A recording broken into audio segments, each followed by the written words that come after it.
장지오노라고 하는 분이 아주 이렇게 작은 책을 하나 썼는데 책 제목이 나무를 심은 사람이라는 책입니다.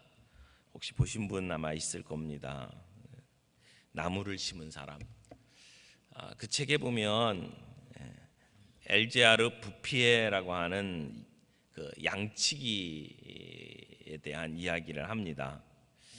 마을과 좀 떨어져 있는 작은 오두막 집에서 살면서 양을 치는 사람입니다. 양치기 개 한 마리와 함께 양을 치는 사람인데, 그런데 이 사람은 매일 100개씩 튼튼한 도토리를 이렇게 골라서 주머니에 담고, 그리고 아침마다 이 쇠꼬챙이를 하나 들고 길을 나섭니다. 그래서 이렇게 가다가 어떤 지점에 이르게 되면 그 꼬챙이로 땅을 파고 거기에 도토리 하나를 심는 겁니다. 자기가 키우던 양은 그 양치기 개에게 딱 맡겨놓고, 그리고 자기는 그 지역을 돌아다니면서 그 도토리를 심는 겁니다. 거기는 다 황무지입니다. 벌거벗은 황무지에 이 부피에가 가서 이렇게 100개씩 도토리를 심는 거죠. 3년을 이렇게 도토리를 심으니까 그 도토리 심은 게 한 10만 개 정도 되고, 그 중에 한 2만 개 정도가 싹을 틔우고, 이제 들짐승이나 이렇게 산토끼들이 먹어치우거나 자연재해로 그 2만 개 가운데 한 절반 정도는 포기해버리고, 그렇게 되면 한 10,000그루 정도가 그나마 조금씩 이렇게 자라게 된다는 거죠. 그래서 10만 개 도토리를 심어가지고 한 10,000개의 떡갈나무를 생각한다면 이것은 어떻게 보면 믿지는 장사처럼 보일지 몰라요. 그 땅이 자기 땅도 아닙니다. 그렇지만 이 양치기는 늘 그 일을 묵묵히 해냅니다.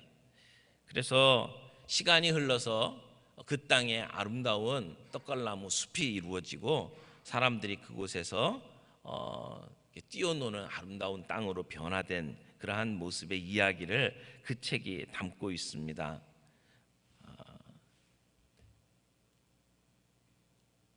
도토리 그거 이렇게 하루에 100개씩 심는다고 그 황무지가 달라지겠습니까? 그런 생각이 많은 사람들에게 있겠죠. 그 시대는 2차 세계대전, 모든 것을 인간들이 파괴하고 있던 그 시대에 묵묵히 그 황무지에 도토리를 심고 있었던 그 사람의 이야기는 굉장히 감동적이었습니다. 오늘 우리가 함께 읽은 이 히브리서 11장의 말씀도 가만히 보게 되면 그런 정신을 가지고 살아가는 사람의 이야기를 담고 있죠.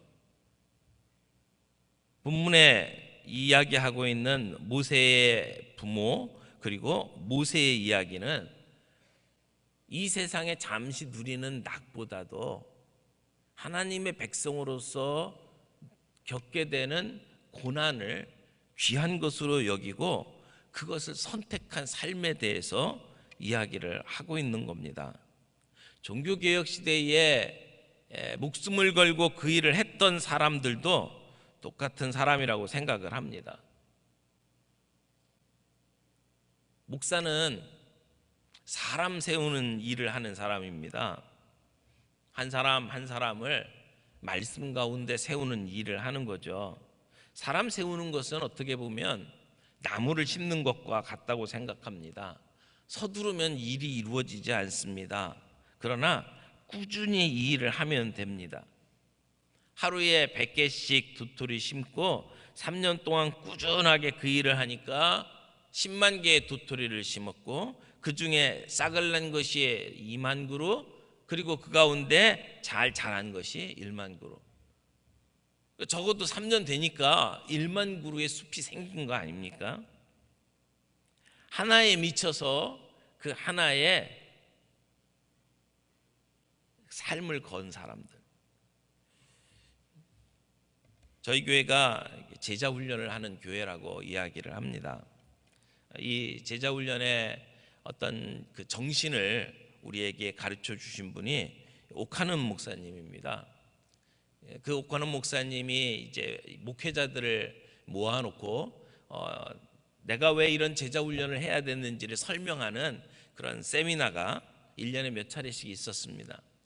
그러면 그 세미나의 가장 첫 번째 시작하는 그 첫 번째 시간에 강의를 하는데 그 강의의 제목이 광인론입니다. 광인론. 미친 사람 이론이죠. 그런데 그 광인론을 들으면 그분이 어떤 생각과 어떤 정신을 가지고 이 일들을 시작했는지를 알 수가 있습니다. 그래서 종종 그분의 이 강의를 다시 듣곤 합니다. 근데 그 강의를 듣게 되면 목회를 제대로 하라고 호통치는 그러한 목사님의 목소리를 들을 수가 있습니다. 후배 목사들을 향해서 말씀하시는 날카롭고도 따뜻한 그 목소리를 들을 수 있습니다. 이분이 어떻게 제자 훈련을 시작했는지 이야기를 쭉 합니다. 서울 시내에 있는 한 교회에 부목사로 일을 하고 있을 때에 그때는 아직 목사는 아니었죠. 전도사였는데 그때 대학부를 맡깁니다. 근데 대학부 학생이 몇 명이냐면 한 명. 주보에 딱 한 명 나와 있는 그 대학부를 맡기는 거예요. 그래서 진짜 찾아보니까 한 명이 있더래요. 그 모이는 시간이 주보에 보니까 이렇게 나와 있어요. 10시, 주일날 아침 10시. 그래서 10시에 그 모이는 장소에 갔더니 한 학생이 앉아 있더래요. 그래서 너는 누구냐 그랬더니 제가 회장입니다 그러더래요. 한 명이 모여서 한 명이 회장인 거죠. 그 학생과 함께 이 대학부를 시작을 하는 거예요. 근데 과거에 대학부가 어떻게 운영이 되는지를 이렇게 쭉 보니까 대학부를 살리려고 교회가 열심히 많은 노력을 했어요. 그래서 뭐 이름 있는 강사들, 신학교 교수들 초빙을 해서 그분들의 강의도 듣고 또 교회에서 열심을 가진 분을 세워서 대학부의 지도자로 세우고 그래갖고 안간힘을 세웠는데 안간힘을 썼는데도 대학부가 점점 쪼그라들어서 결국은 한 명 남은 대학부가 된 거예요. 교회가 작은 교회가 아니에요. 성인들이 600명 모이는 교회예요.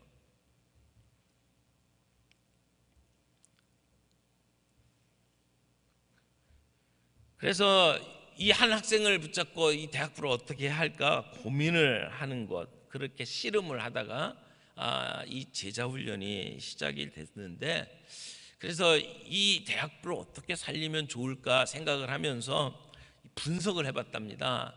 도대체 뭐가 문제냐? 그 당시에 선교단체 CCC라든지 내비게이터라든지 이런 선교단체들은 학교 안에서 많은 사람들에게 영향력을 끼치고 학생들이 모여서 성경 공부를 하는데 왜 교회 안에는 젊은이들이 이렇게 씨가 말랐나? 그 이유를 분석하기 시작을 하는 거예요. 그래서 쭉 살펴보니까 세 가지가 없더래요. 저쪽 선교단체에는 세 가지가 있는데 교회 안에는 세 가지가 없더래요. 세 가지가 뭐냐면, 첫 번째는 교회 안에는 복음은 사라지고 교리밖에 남은 게 없더라는 거죠. 교리는 있는데 복음이 없다는 겁니다. 앉아서 이야기를 하면 웨스트민스터 신앙고백 같은 거, 이 장로교니까 그런 이야기들은 잘하고 교리에 대해서는 외우는 것도 참 많이 있는데 아는 것도 많은데 복음이 없더라는 거죠. 다시 말하면 쌀가마니 먹을 것들은 많이 있는데 정작 밥을 하려고 하니까 쌀이 없는 것과 똑같다는 거예요. 많은 교리는 알고 있는데, 강조는 하는데 예수 믿고 구원받은 기쁨, 감격, 이런 것하고는 거리가 멀더라는 거죠. 또 하나, 양육은 없고 회의만 있더래요. 그래가지고 무슨 모임만 있으면 회장, 부회장, 서기, 회계는 다 세워놓는데 모여가지고 원래회 모이고 와서 회의는 하는데, 그런데 사람 키우는 양육이 없더라는 거죠. 또 하나, 행사는 수두룩한데 비전이 없더라는 거죠. 하나님은 우리를 통해서 어떤 일을 이루실 것인지에 대한 민족 복음화, 세계 복음화 이런 비전은 없고 늘 성경 퀴즈 대회, 찬송 경연 대회 이런 행사만 가득하더라는 거죠. 아마 대부분의 기성교회들이 이와 같았을 거라고 생각을 합니다. 강단에서 설교는 들어도 교리는 남아있는데 복음에 대한 기쁨과 감격이 없어져 버린 모임, 회의는 많이 모이는데 사람 키우는 것은 없는 모임, 여러 가지 행사는 하는데 비전이 없는 모임. 그래서 학교 바깥에 있는 선교단체를 보니까 거기엔 복음이 살아있더라는 겁니다. 그들은 복음에 대한 기쁨과 감격을 가지고 사람들을 붙잡고 사람을 키우는 운동들을 하더라는 겁니다. 그리고 비전을 가지고 살아가는 그들의 모습을 보면서 이게 바뀌어져야 되겠다, 눈을 뜬 거죠. 근데 그렇게 하는 것이 무엇인가를 보니까 제자 훈련이더라는 거예요. 그래서 한 사람 한 사람을 붙잡고 제자 훈련을 시작했어요. 그래서 한 명 붙잡고 제자 훈련을 시작하고 1년 6개월이 지나니까 사람들이 변화되기 시작을 하는 거예요. 제가 대학부에 나오지 아니하는 다른 학생들을 찾아다니면서 그들을 불러가지고 성경 공부를 시작하고 그들에게 꿈을 불어넣어주고 그리고 사람 키우는 일을 하니까 대학부가 커가기 시작을 하는 거예요. 그래서 바로 시작한 지 몇 년 안 돼서 그 주변에 있는 많은 교회들이 야, 저 교회는 어떻게 대학부가 살아났냐, 배우겠다고 사람들이 쫓아오는 교회로 바뀌었다는 거죠. 그때 당시의 모습을 보면 옥하는 목사라고 하는 그 한 분은 제자 훈련에 미친 겁니다. 학생들이 변하는 모습을 보고 야, 이게 살 길이다, 이게 진짜다, 거기에 미친 거죠. 여러분, 어떤 것에 꿈과 비전을 가지고 미친 사람은 힘들어하지 않습니다. 내게 주어진 일이 어렵지 않습니다. 다른 사람이 나를 푸대접해도 서럽지 않습니다. 월급이 작아도 그게 그렇게 신경 쓰이지 않습니다. 미친 사람이기 때문에. 그래서 그 제자훈련 세미나에 참석한 목사님들에게 제자훈련을 제대로 하려면 미쳐야 한다, 미치지 않고는 할 수가 없다, 그렇게 이야기를 하면서 시작하는 것이 광인론입니다. 오늘 이 성경에서도 기적적인 승리의 체험을 했던 그러한 믿음의 영웅들을 보게 되면 다 미친 사람들입니다.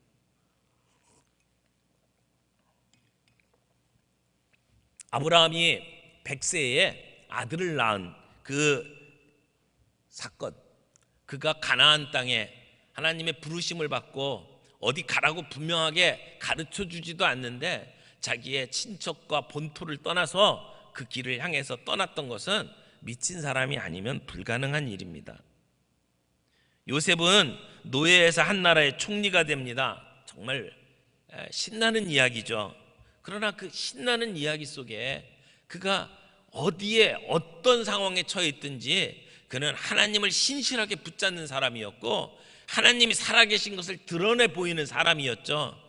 미치지 않으면 그 일은 불가능한 겁니다.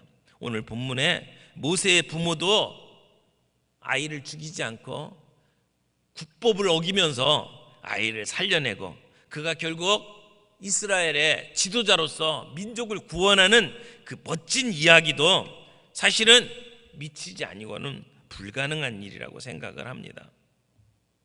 오늘 이 시대에 제2의 종교개혁이 필요하다, 그런 얘기들을 참 많이 합니다. 첫 번째 종교개혁, 500년 전에 있었던 종교개혁은 성도들의 손에서 성경을 빼앗아서 사제들만 가지고 있었던 그러한 이 성경 말씀을 모든 성도들에게 되돌려주는 사건이었다고 말한다면, 오늘 이 시대에 제2의 종교개혁이 일어나고 있다는 것은 성도들의 손에서 빼앗아간 사역을 다시 성도들에게 돌려주는 사건이라고 말할 수가 있습니다. 수많은 교회가 성도들을 무기력한 군중으로 만들었죠. 그저 와 앉아서 예배 드리면 그게 신앙생활 다 하는 것처럼 생각하게 만들었던 그러한 교회의 풍토. 그래서 사역을 한다, 일한다, 이건 목사님들이나 하는 거고 전도사님들이나 하는 거지 우리 같은 사람하고는 관계가 없다고 생각하던 그러한 사람들을 깨워서 그들에게 꿈을 불어넣어주고 그들과 함께 더불어 사역할 수 있도록 만들어주는 것이 오늘날의 종교개혁이라고 이야기를 하는 겁니다. 서울신학대학의 박명수 교수님이라고 이 역사를 가르치는 교수님이 계시는데, 그분이 이런 얘기를 했어요. 500년 전 루터는 천주교의 개혁을 말했지만 현재 한국교회는 한국 개신교의 개혁을 외쳐야 한다. 오늘 한국교회 안에 말씀과 다른 우리의 모든 문제들, 그래서 복음을 잃어버린 것, 복음으로 돌아가야 한다. 목회 윤리가 사라졌는데 목회 윤리를 회복해야 한다. 우리 교회만 잘 되면 된다 생각하는 개교회주의 무너뜨려야 한다. 준비되지도 않은 교회에서 건축한다고 빚지고 건축하는 것 없어야 한다. 교회 안에 총회장 되겠다고 돈 쓰고 부정선거하는 거 회개하고 없어야 된다. 교회의 재정 투명하게 모든 사람들이 볼 수 있도록 만들어야 한다. 무례하게 복음 전도하는 잘못된 전도도 중단해야 한다. 이런 이야기들을 쭉 했습니다. 오늘 우리 교회가 교회로서 세상 앞에 우리의 거룩한 모습을 보여주지 않으면 교회는 미래가 없다고 이야기들을 합니다. 이런 개혁이 일어나려면 가장 중요한 것 하나, 성도들의 손에서 사라진 사역이 다시 성도들의 손으로 돌아가야 된다는 겁니다. 우리 성경 한 구절만 더 보겠습니다. 에베소서 4장 11절 12절입니다. 에베소서 4장 11절 12절.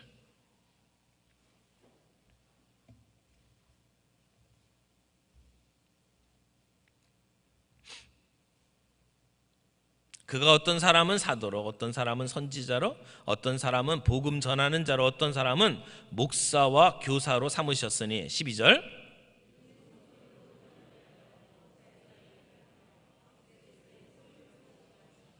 아멘, 아멘. 이 12절 말씀 잘 보세요.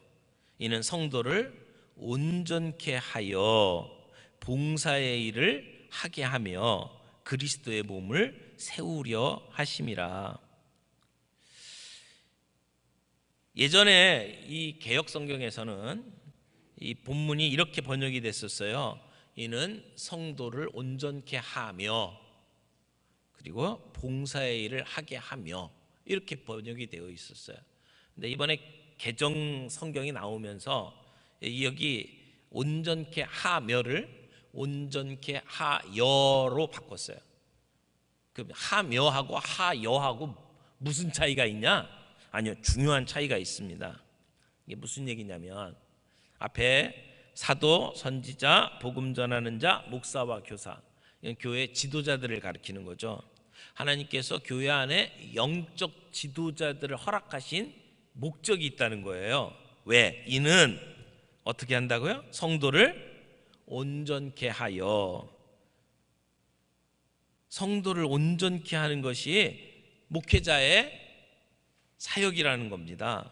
교회 지도자들이 해야 될 일은 성도를 온전케 하는 것. 여기 온전케 한다라고 하는 말은 에스겔 골짜기에 흩어져 있던 뼈들이 다 이렇게 서로 맞춰지는, 뼈를 맞춘다라는 뜻이죠. 그러니까 이렇게 아이들이 이렇게 잘못 놀다 보면 이렇게 뼈가 빠지는 경우가 있죠. 어긋나는 경우가 있어요. 그 어긋난 뼈를 다시 그 자리에 맞춘다, 그런 뜻이에요. 그래서 이 말을 다른 말로 번역을 하면 무장시킨다, 구비시킨다, 그런 뜻입니다. 성도를 무장시키는 것, 이게 목회자의 할 일이라고 성경은 이야기를 하는 거예요. 성도를 훈련시키고 구비시키는 것, 제 역할을 할 수 있도록 뼈를 이렇게 맞춰주는 것, 이것이 목회자의 할 일이라는 거예요. 그렇게 온전케 하여, 그렇게 온전케 되어서 그 다음에 뭐라고 되어 있습니까? 여기 성도를 온전케 하여 봉사의 일을 하게 하며, 봉사의 일을 하도록 한다는 거예요. 하게 하며, 그러면 봉사의 일은 누가 하는 거예요? 온전케 된 성도가 하는 거죠.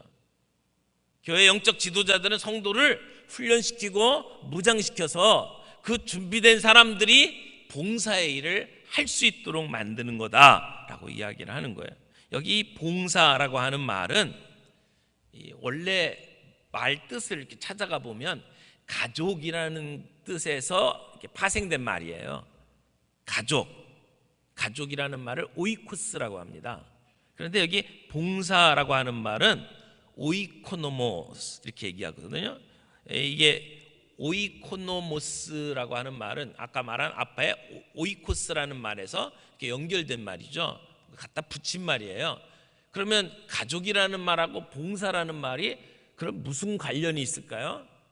이 봉사라고 하는 말은 가족들을 먹여 살리기 위해서 하는 수고, 그게 봉사라는 거죠. 그래서 배고픈 가족들을 위해서 밥을 짓는 어머니의 손길을 봉사라고 표현을 한 거예요. 가족들의 옷가지를 챙기고, 그리고 헤어진 옷을 이렇게 꼬매는 바느질하는 어머니의 손길, 이것이 봉사라는 말의 뜻이라는 거죠. 그래서 교회 안에 아픈 사람들을 돌보는 일, 그들의 필요를 채워주는 일, 그들을 격려하고 그리고 그들을 찾아가서 위로하는 일, 이것이 봉사라는 말의 뜻입니다. 그러니까 내 주변에 우리 순원들, 그들을 찾아가서 말씀으로 양육하고 그들의 삶에 문제들이 있을 때 끌어안고 함께 기도하고 그들을 위해서 수고를 아끼지 않는 것, 이것 봉사라고 하는 말은 다른 말로 이야기하면 사역이고요, 또 다른 말로 이야기하면 목회, 이렇게 말할 수도 있어요. 그러면 사람들을 돌보고 그들을 위해서 기도하고 섬기는 일들이 훈련받은 성도들의 일이라는 것을 알 수가 있습니다. 오늘 많은 교회 안에서 성도들은 그 모든 일들을 목사가 해야 된다고 생각해요. 그래서 목사가 북치고 장구치고 모든 일들을 다 하고 나머지 성도들은 와서 예배 드려주고 우리 목사님 영빨 좋다고 박수 쳐주고 그리고 우리 목사님 최고야 이러면 신앙생활 잘하는 것처럼 그렇게 풍토가 되어 있는 건 문제라는 겁니다. 목사들이 쓰고 있는 수많은 모자들을 이제는 나눠주어야 될 때라고 이야기를 하는 겁니다. 성도들이 훈련되어지고 훈련된 성도들이 그 일을 할 수 있도록 되어질 때 교회가 건강해지고 교회가 제대로 그 기능을 발휘할 수 있다고 이야기를 하는 겁니다.